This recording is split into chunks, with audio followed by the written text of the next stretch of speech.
샬롬, 지난밤 평안하셨습니까? 오늘은 2026년 4월 17일 금요일입니다.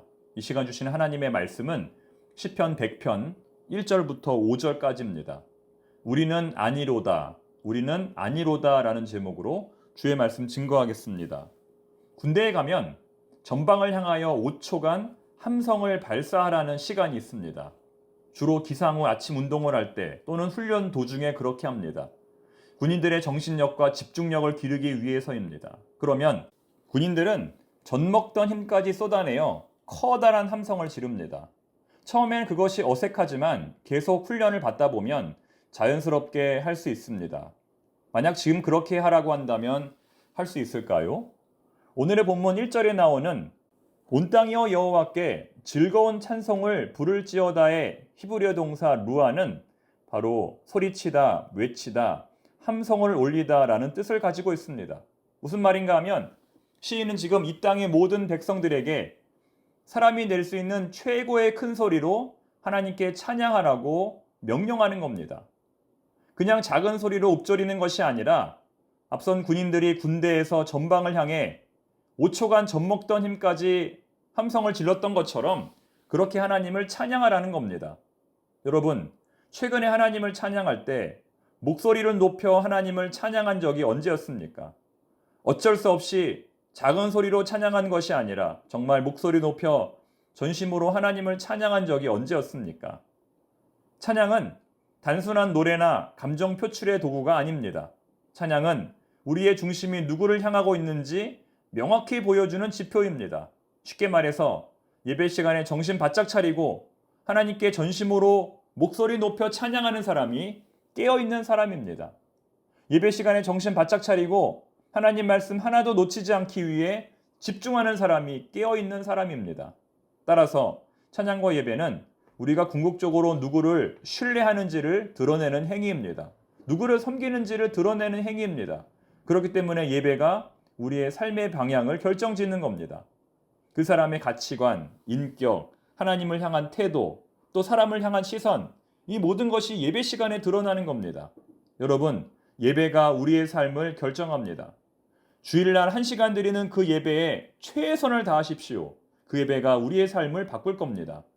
오늘 본문에는 총 7개의 명령문이 등장합니다. 온 땅이여 여호와께 즐거운 찬송을 부를지어다. 기쁨으로 여호와를 섬기며 노래하면서 그의 앞에 나아갈지어다. 여호와가 우리 하나님이신 줄 너희는 알지어다. 감사함으로 그 문에 들어가며 찬송함으로 그의 궁정에 들어가서 그에게 감사하며 마지막 7번째 그의 이름을 송축할지어다. 이렇게 총 7개의 명령문입니다. 왜 7개인지는 굳이 설명드리지 않아도 아실 겁니다. 하나님께 완전한 예배를 드리기 위해서는 이렇게 다양한 방법으로 예배해야 한다는 겁니다. 앞서 말씀드린 것처럼 큰 소리로 하나님을 찬양하는 것 너무나 좋은 방법입니다. 비록 우리가 찬양대원은 아니더라도 찬양대원처럼 연심으로 하나님을 찬양해야 합니다. 하지만 그 외에도 다양한 방법의 예배가 있다는 겁니다. 기쁨으로 여호와를 섬기며, 섬기며로 번역된 히브리어 아바드는 경작하다, 일하다, 심지어는 노예로 일하다와 같은 힘든 육체 노동을 가리킵니다. 성 베네딕트의 가르침인 노동이 기도다와 같은 맥락이죠. 아바드는 치열하고 고된 노동의 이미지를 담고 있습니다. 직장에서 땀을 흘리며 일하는 것, 일용직 노동자가 위험한 공사 현장에서 일하는 것, 새벽부터 밤늦게까지 누군가의 소중한 물건을 배달하는 것, 외에도 수많은 삶의 현장에서 땀을 흘리며 애쓰는 모든 노동이 예배라고 성경은 말하는 겁니다. 교회에서 봉사하는 것도 마찬가지입니다. 여러분, 교회에서 봉사하는 것 중에 힘들지 않은 것이 어디 있습니까? 이름도 없이 빚도 없이 수고해도 칭찬받기는커녕 오히려 핍박을 받을 때도 있습니다. 하지만 그럼에도 불구하고 그 힘든 노동 어떻게 하라는 겁니까? 기쁨으로 하라는 겁니다. 자발적으로 하라는 겁니다. 오히려 하나님의 백성들에게는 그 고된 노동이 삶의 기쁨의 원천이 된다는 겁니다. 내가 이렇게 수고 많이 했는데 왜 격려하지 않느냐고 말하는 것이 아니라 주님 아시지요? 이렇게 묵묵히 고백하며 맡겨진 일을 감당하는 것이 예배입니다. 기쁨으로 하지 않는 봉사, 자발적으로 하지 않는 봉사 하나님이 받지 않으십니다. 또한 예배는 여호와가 우리 하나님이신 줄 아는 겁니다. 물론 여기서의 알은 지적인 알이 아니죠. 히브리어 단어 야다는 이론적 암과 실천적 암을 모두 포함합니다. 아담이 그의 아내 하와와 동침했다는 단어처럼 정보의 인지적 습득을 넘어 인격적인 체험과 관계적인 체험을 의미합니다. 즉, 어제도 말씀드린 것처럼 성경에 나오는 내용이 성경 안에서만 이루어지는 이론적인 내용이 아니라 실현 가능한 내용임을 깨닫고 삶으로 실천하는 그런 암. 그것이 진정한 알미입니다. 아, 하나님은 성경 안에만 존재하시는 분이 아니구나. 하나님의 계명, 실천 가능한 계명이구나. 이것을 깨닫는 알을 말하는 것이죠. 진정으로 하나님이 어떤 분이신지를 알 때 우리의 마음 깊은 곳에서 참된 경외심이 생겨납니다. 나는 할 수 없지만 하나님께서 나로 하여금 하게 만드시는구나. 이러한 지식이 하나님을 아는 참 지식입니다.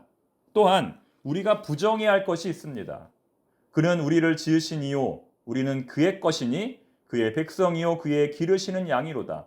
우리는 그의 것이니, 이 말은 우리는 아니로다는 뜻입니다. 뭐라고요? 우리는 아니로다. 즉, 우리를 지으신 자는 하나님이시지 우리 자신은 아니라는 겁니다. 그리스도인은 내 삶이 내 것이 아님을 인식하는 사람입니다. 그리스도인은 내 삶이 하나님의 것임을 인식하는 사람입니다. 그래서 그리스도인은 상처받아서도 안 되고 섭섭해서도 안 되고 감정이 무너져서도 안 됩니다. 왜냐하면 내 삶은 내 것이 아니기 때문입니다. 상처를 받는다고 하는 것은 내 삶이 내 것이라는 의미이죠. 내가 그리스도와 함께 십자가에 못 박혔나니 그런즉 이제는 내가 사는 것이 아니요 오직 내 안에 그리스도께서 사시는 것이라. 지금 우리는 십자가에 그리스도와 함께 매달린 사람들입니다. 그런데 자꾸 그 십자가에서 내려와 내 인생이 마치 내 것인 것처럼 살려고 하는 것이죠. 우리는 오직 하나님 때문에 기뻐해야 하고 하나님 때문에 속상해야 합니다. 우리의 몸은 하나님께서 그리스도라는 값으로 산 것이기 때문에 항상 우리의 몸으로 하나님께 영광을 돌려야 합니다.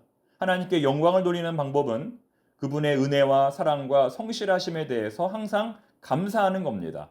세상과 구별된 거룩한 삶을 사는 것입니다. 오늘 하루가 그런 하루가 되기를 바랍니다. 기도하겠습니다. 하나님 아버지, 오늘도 저희들을 깨워주시고 하나님의 구원의 은혜를 알게 하시니 감사합니다. 내 인생이 내 것이 아니라 하나님의 것임을 고백하는 오늘 하루가 되게 하옵소서. 예수님의 이름으로 기도드립니다. 아멘.